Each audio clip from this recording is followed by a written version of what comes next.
She parked slightly over the line. A quiet street. A Sunday visit. And yet within minutes, a police baton shattered her window, not because she posed a threat, but because she didn't fit the neighborhood. What the officer didn't know: the woman he tried to humiliate once negotiated global peace treaties. And today, the entire nation is about to watch her do it again without raising her voice. Stay with us. Dear viewer, what you are about to witness is not just a story. It is a powerful testament to the quiet power and pursuit of justice in places most people ignore. If this is your first time here, I warmly invite you to share where you are watching in the comments below. And if stories like this move you, challenge you, or make you think, consider subscribing and clicking the bell icon.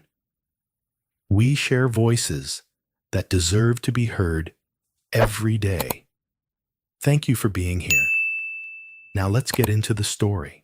The sun hung low over Charleston, South Carolina, casting a warm amber glow across the manicured lawns and cobblestone driveways of Hampton Court, a neighborhood so polished it could have been mistaken for a movie set. On any other day, this street was a study in quiet privilege.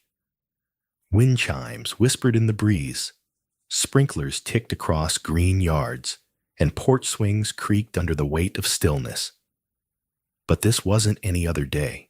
A light blue sedan, slightly faded, and humming gently, pulled to a stop near the curb, outside a neat brick home. The driver adjusted her parking slowly, carefully, but not carefully enough. The nose of her car edged just a few inches into the boundary of a neighbor's driveway. Nothing dramatic, nothing malicious, barely noticeable, really. But in Hampton Court, those inches meant everything. Evelyn Monroe stepped out of the car with the grace of someone who had long mastered the art of not rushing for anyone. She wore charcoal slacks, a soft ivory blouse, and her silver hair pinned neatly beneath a wide-brimmed straw hat shimmered in the fading light. Her canvas tote swung lightly at her side, filled with groceries, vitamins, and her cousin's favorite tea. Evelyn had made this visit many times before. Her cousin Bernice had taken ill weeks ago, and Sunday afternoons had become ritual hot meals, medicine conversation, and the comforting silence of two women who had survived more than they'd ever said aloud.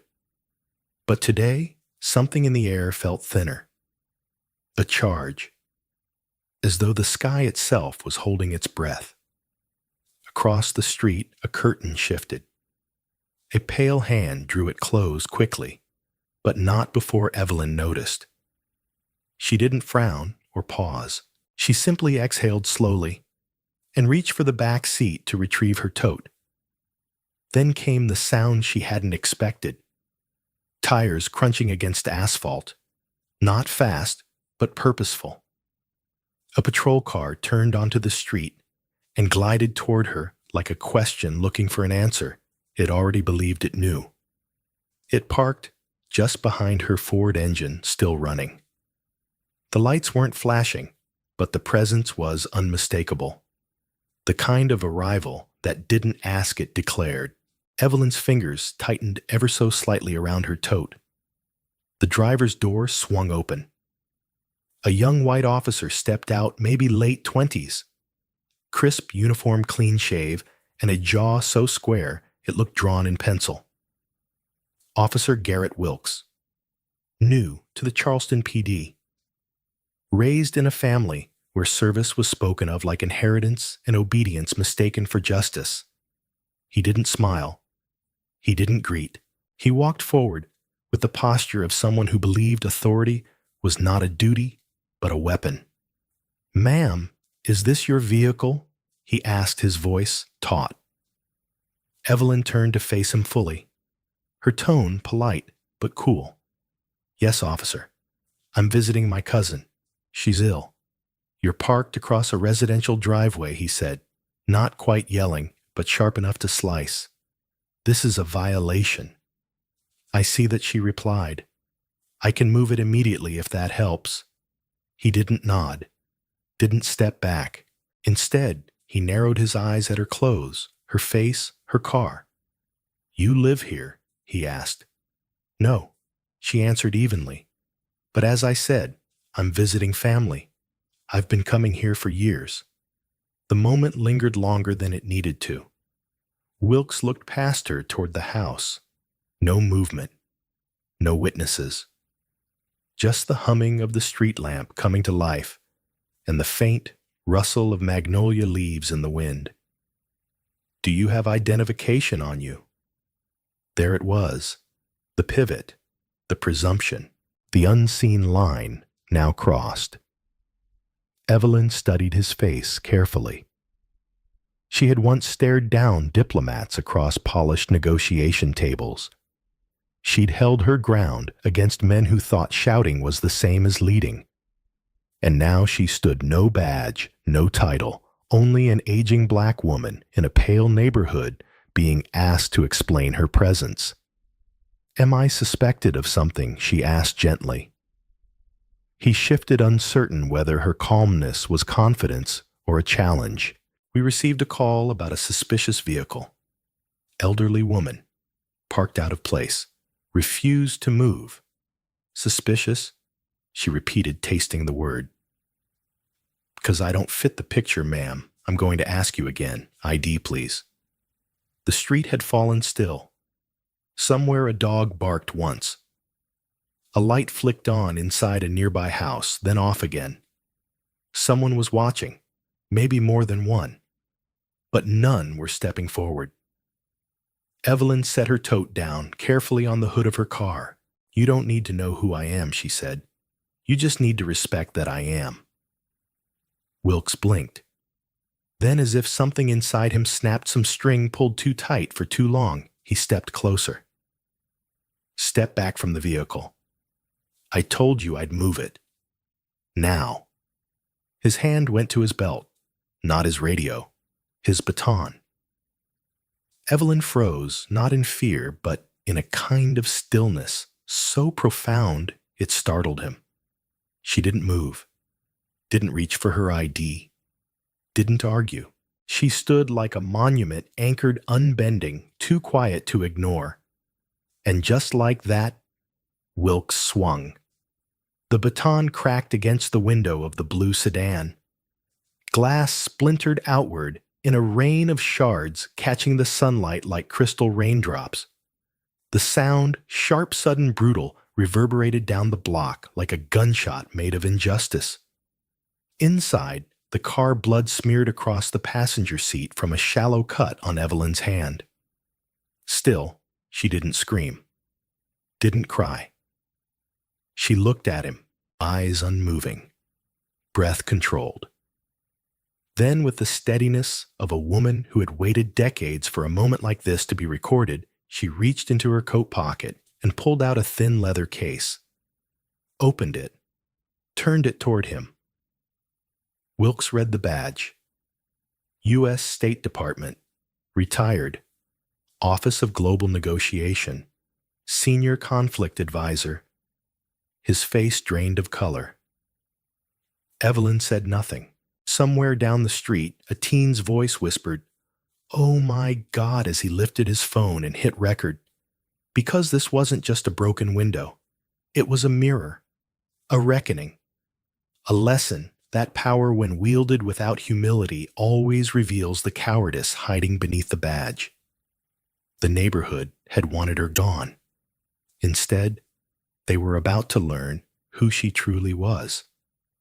And this was just the beginning. The shards of glass shimmered across the concrete like cruel confetti, sunlight catching the edges, turning violence into spectacle. Officer Garrett Wilkes stood still, baton still, trembling in his hand, the aftermath of his decision scattered before him. The silence that followed wasn't relief. It was the dense, echoing kind of quiet that comes after something irreversible. Evelyn Monroe didn't say a word. She didn't move. Her hand, lightly sliced along the wrist by flying glass, bled in a slow, deliberate trickle, but she didn't flinch. She simply closed the leather case in her other hand and placed it gently atop the car's hood, as if the badge inside was sacred. A young boy across the street continued filming. A neighbor's porch light clicked on in the middle of the afternoon. Officer Wilkes tried to swallow, but his throat felt lined with gravel. He looked at the shattered window, at the woman whose expression had not changed since the moment he threatened her, and suddenly the script he had relied on Order Compliance Command felt useless. Whatever he thought she was when he approached her, she wasn't that. And worse, he now knew it. He reached for his radio but hesitated. What would he even say? Dispatch. I need backup, he muttered, but his voice cracked. Possible 1062. Property damage, civilian injured. There was a long pause before the response. Copy that. EMS en route. Additional unit inbound. A breeze moved through Hampton Court, brushing across the manicured hedges and the tension still hanging in the air. Evelyn finally stepped back, not out of fear, but to give the moment space to settle. She pulled a folded handkerchief from her pocket and dabbed the blood from her hand, her fingers graceful, unhurried. A small red stain bloomed on the white cloth like a quiet indictment. Wilkes couldn't meet her eyes. His partner, Officer Dylan Reyes, arrived minutes later, the cruiser gliding in like a shadow. He stepped out slowly, immediately noting the glass, the open badge case, the rigid stance of Evelyn Monroe. He had been trained in de-escalation, had sat through hours of diversity workshops, but none of that prepared him for this walking into a situation already ruined by assumption. What the hell happened? He whispered to Wilkes as he approached. Wilkes opened his mouth, but no answer came. Reyes turned to Evelyn. Ma'am, are you hurt? Not in any way your department is trained to treat, she said calmly. Reyes flinched at the clarity of her words. Not anger, not sarcasm, truth. He took in the scene. The tote bag groceries scattered from where it had fallen during the commotion, the badge case, the glass. The officer beside him, still holding a baton, like he didn't know whether to drop it or hide it. Reyes stepped forward. Do you want medical assistance? I'll need documentation of this, she replied. Photographs, incident report, full name of the responding officers. You'll have it, he said quickly. She raised an eyebrow. Good. Because what happened here isn't just a misstep. It's the symptom of a disease. Wilkes finally found his voice. I didn't know who you were. Evelyn turned toward him, her voice steady. You didn't care to find out. And that's the more dangerous truth. Reyes took out his phone and began photographing the damage. He noticed the camera across the street still rolling, held by the teenager, now joined by an older woman, likely his mother. She was whispering something into her son's ear, but her eyes never left the scene. The whisper became a ripple. The ripple began to spread. Within the hour, the footage hit social media. It wasn't polished or dramatic, just 30 seconds of a black woman calmly standing beside her car as a white officer shattered her window with a baton. But the internet didn't need drama. It needed clarity. And this was painfully clear. Within 6 hours, Evelyn Monroe was trending. Within 10, her identity was confirmed, not just a retired State Department official, but a former chief advisor on international human rights, a woman who had helped negotiate ceasefires in nations where governments had collapsed. But back on Hampton Court, none of that mattered when she stepped out of her sedan. Not her resume, not her achievements, not even her presence. All they saw was what they expected not to belong. By nightfall, the mayor's office had called. A statement was being drafted, vague and hollow. The city regrets the incident involving a respected public servant and is committed to a thorough investigation. Not an apology, not accountability, just language designed to bury emotion beneath procedure. Evelyn didn't respond. She sat in her cousin's kitchen, wrapping her hand in gauze and listening to Bernice's soft breathing from the next room.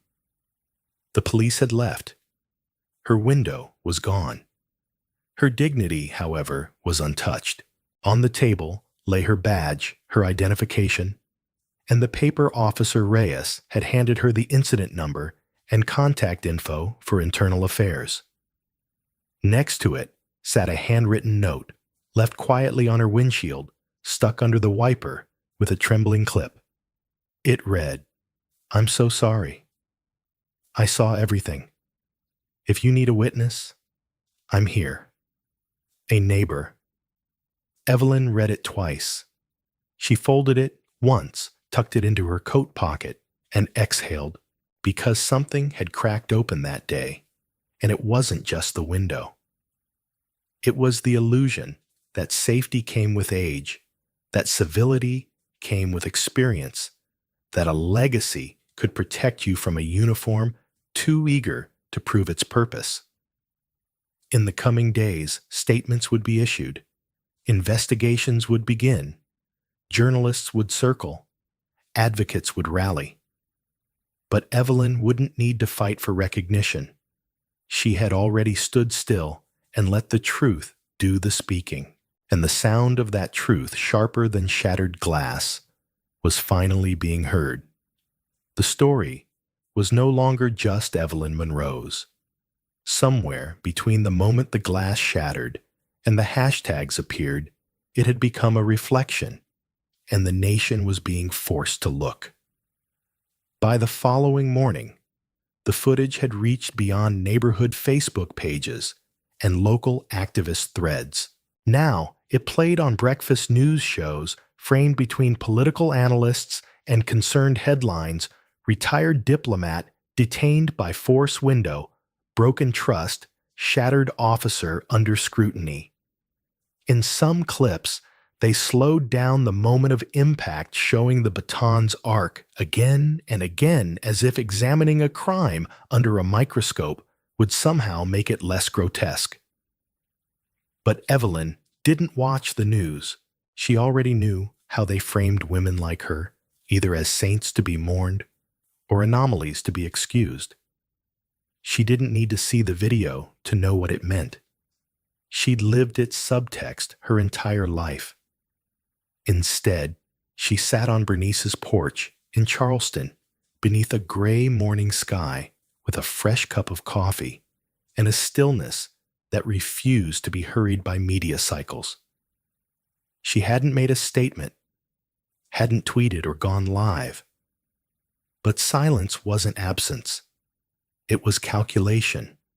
It was control. It was the deliberate withholding of her voice until the world was ready to stop speaking over it. Inside her, Cousin flipped through channels with a look of disbelief. "Every time I turn it on, there you are," Bernice murmured, "like you're a headline before you've even had your say." Evelyn nodded, but said nothing. The calls had already started. An aide to the state senator, a journalist from NPR, a national civil rights group offering legal counsel.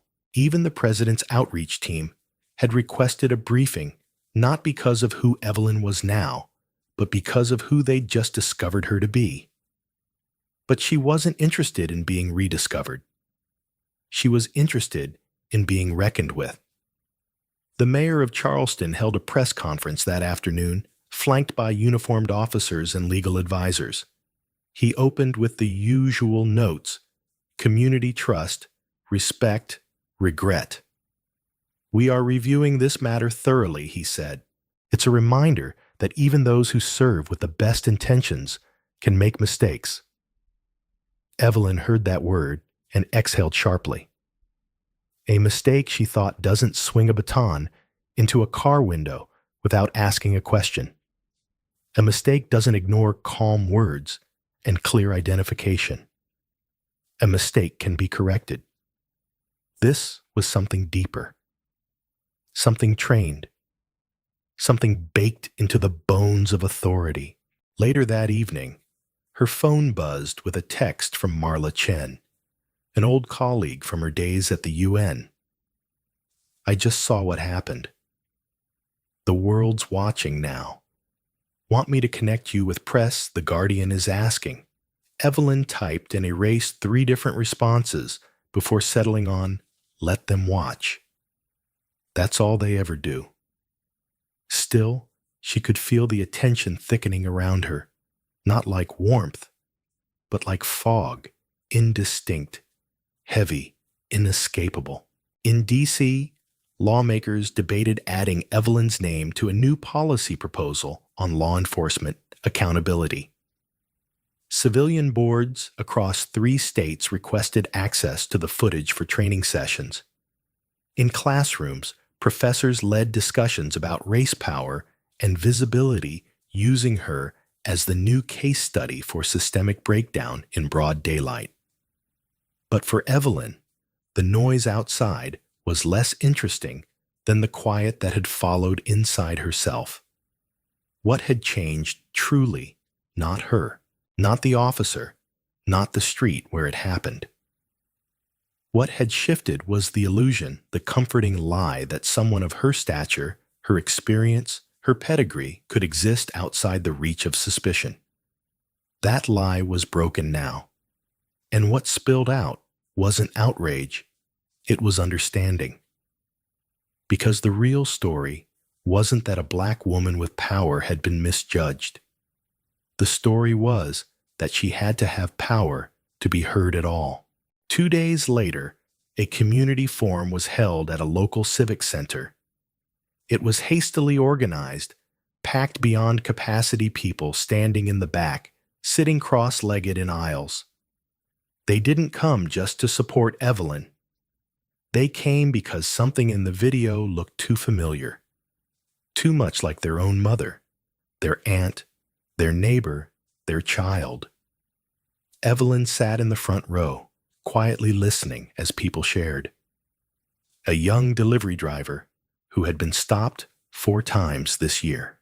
A nurse in scrubs who said she now drives with her badge clipped to her collar, even off shift. A teenage girl whose voice trembled as she described her brother's arrest.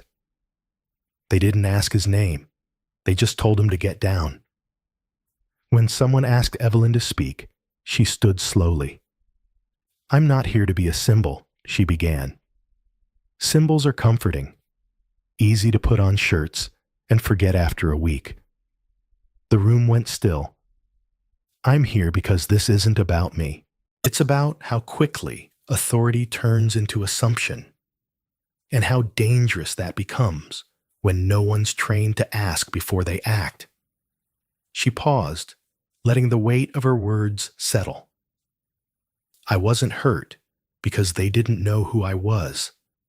I was hurt because they didn't think I could be anyone worth knowing." That was the line that made its way into the papers. That quote would be framed on signs, at protests, printed on billboards, recited in speeches. But for Evelyn, it was just truth. Not poetic, not strategic, just lived. In the days that followed, small changes began. Officer Wilkes was placed on unpaid leave. The department announced a review of use of force protocols, but Evelyn knew the rhythm of reform. It came in waves, then retreated. Real change didn't happen in headlines. It happened in rewiring instincts. She didn't want an apology. She didn't need vindication. She wanted a different kind of justice, one that didn't start after harm, but before it. And as the days turned into weeks and her name slowly stopped trending, Evelyn Monroe returned to her life not as it was before, but as it had always truly been: quiet, powerful, unyielding.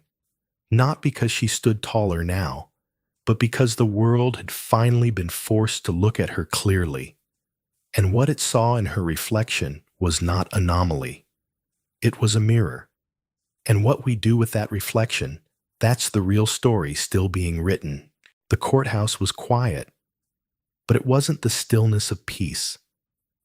It was the hush of held breath, of reporters scribbling notes with pens that felt like scalpels, of police officers shifting uncomfortably in their chairs, unsure where they stood in the room's shifting morality. The hearing wasn't a trial in the traditional sense, no jury, no sentencing, but it carried the weight of one. Because in that room, accountability had been summoned. And its face wasn't rage, it was grace. Evelyn Monroe walked into the room with no entourage, no lawyer beside her, no dramatic pause at the door. Just her dark blue blazer, and the quiet strength that had become her signature. Her gait was unhurried, her chin high, not in defiance, but in principle. The same woman who'd stood motionless next to her shattered car window now moved with the composure of someone who knew exactly how this day would end, regardless of how it began. At the front of the room sat the Independent Oversight Committee, 3 civilians, 2 legal experts, and a former police commissioner, all appointed to review the actions of Officer Lucas Wilkes. The footage had already been played. The audio had been transcribed. Wilkes's statement had been submitted carefully worded by his union attorney, full of regret and procedural terminology. But all eyes were now on Evelyn, and she knew it. The lead commissioner asked her to stand. She did. "Ms. Monroe, he said you've declined legal representation for this session. Are you sure you wish to proceed alone?" "I'm not alone," Evelyn replied gently. "I brought the truth with me. That's all I need." There was no applause, just stillness. She took her time. Let the silence stretch. Let discomfort settle in the corners of the room where it belonged. Then she spoke. "I've spent the majority of my professional life serving a country that only sometimes believed in me," she began. "I've negotiated ceasefires, testified, before world courts helped draft humanitarian resolutions, but none of that mattered on that street in Charleston." The commissioner nodded slowly, inviting her to continue. What happened that day wasn't just about an overreaction. It wasn't about misunderstanding. It was about how our systems are trained to see dignity and who they forget to assign it to. Officer Wilkes didn't see a threat. He saw inconvenience. An older black woman in a modest car, parked where he didn't think she should be. That was enough. One of the committee members, a woman in her 40s with a background in criminal justice reform, leaned forward. "Do you believe Officer Wilkes acted with racial bias?" Evelyn turned toward her. Her eyes didn't flinch. "I believe he acted with inherited bias. Not personal hate, systemic inheritance. The kind that tells you you're justified in escalating before understanding. The kind that isn't taught explicitly, but is practiced daily, like a language everyone pretends they don't speak." There was a pause in the room, the kind that made even those watching from the back unconsciously lean in. She wasn't shouting, but the impact landed like thunder. "I wasn't angry when it happened," she continued. "I was tired. Because I knew that had I shouted, had I resisted, Had I raised my voice even slightly, this hearing might be about my behavior instead. At that moment, Officer Wilkes, seated with his attorney just across the room, visibly shifted. His gaze had remained low until now. But now he looked up briefly, then away again. Not out of shame, out of confusion. Like a man hearing a language he didn't expect from a woman he still hadn't figured out how to categorize. Evelyn glanced in his direction, but didn't speak to him. Not yet. I didn't come here today for retribution, she said. I came because I need to know whether this city values reflection more than it fears embarrassment. I want to know whether change means policy rewrites or a shift in who we imagine when we talk about the word community. Because it can't just mean protection for some and permission to humiliate others. The older commissioner, the retired cop, cleared his throat. Ms. Monroe, do you believe Officer Wilkes should be removed from duty? She didn't hesitate. I believe he's not ready for the weight of the badge he wears. A silence fell again, heavier this time. But she added, I don't want him to disappear from the system. I want him to be educated by it, retrained, reevaluated, placed in spaces that challenge him to see what he missed that day. I want a consequence, yes, but I want it to serve more than just me. I want it to serve the next person he meets. Even Wilkes' attorney seemed surprised by that. One of the committee members scribbled something on a yellow notepad, glanced up and whispered to her colleague. Evelyn continued now softer. Grace is not a reward. It's a responsibility. It's not about letting go of what happened. It's about deciding what we do with it. And I've decided that I want what happened to me to mean something. Not just for a headline, for a shift. The rest of her testimony was short, clinical even.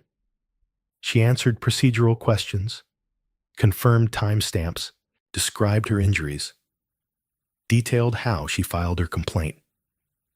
But the heart of what needed to be said had already been spoken. When she finished, the room remained still, not out of protocol, out of gravity. As Evelyn returned to her seat, she finally looked at Officer Wilkes, not with hatred, not with pity, but with a gaze that saw through the badge, the uniform, and the script he'd been trained to follow. And for the first time, he nodded, a quiet nod, a broken one. It wasn't enough, but it was something. The committee recessed, promising a decision within days. Reporters flooded out to file updates. Commentators began typing headlines before the courtroom had even cleared. But Evelyn remained seated for a moment longer. Not because she needed rest, but because she knew what it meant to carry a room with calm. And now, the weight of that calm had settled over the entire city. Grace, when placed under the microscope, doesn't disappear. It shines. And that day, Evelyn Monroe proved that even in the face of power gone blind, the deepest kind of justice is not delivered with anger. It is delivered with clarity. The kind that refuses to be ignored. The verdict was not televised, but the silence that followed it spoke louder than any broadcast ever could.